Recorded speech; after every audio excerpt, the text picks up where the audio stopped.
Hello. Guwahati येथे खेळल्या गेलेल्या दुसऱ्या कसोटी सामन्यात भारताचा 408 धावांनी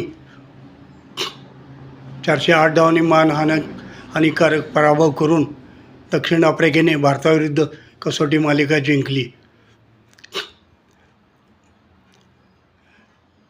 या कसोटीमध्ये फलंदाजांनी केलेली हाराकिरी, त्याचप्रमाणे ऑफ स्पिनर सायमन हार्मर याला खेळण्यात आलेले अपयश फलंदाजांना नडले. फलंदाजांची कामगिरी अगदीच ढिसाळ राहिली. कसोटी क्रिकेट हे क्रिकेटचा बेसिक पाया आहे आणि कसोटी खेळताना 3 गोष्टींची नितांत आवश्यकता असते. त्या 3 गोष्टी म्हणजे टेक्निक म्हणजे तंत्र, पेशन्स म्हणजे संयम आणि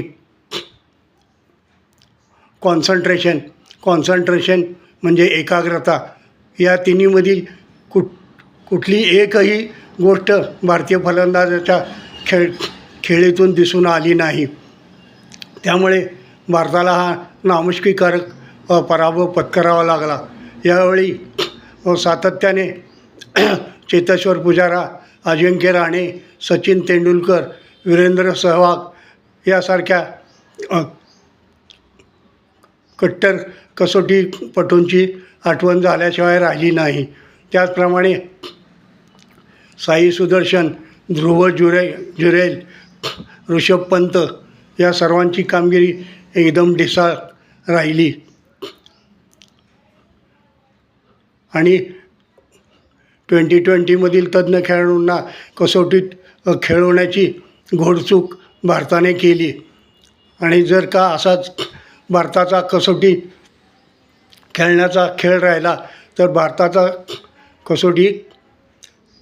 कसोटीतील दबदबा आत्ताच कमी झालेला आहे आणि भारतीय संघाची अवस्था पाकिस्तान किंवा वेस्ट इंडिज या मातब्बर संघांसारखी होण्याची शक्यता आहे.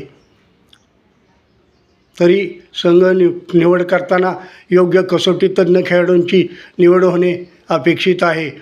एकट्या सायमन हार्मरने या ऑफ स्पिनरने कसोटी मालिकेत 17 बळी घेतले आणि भारताची कोंडी केली.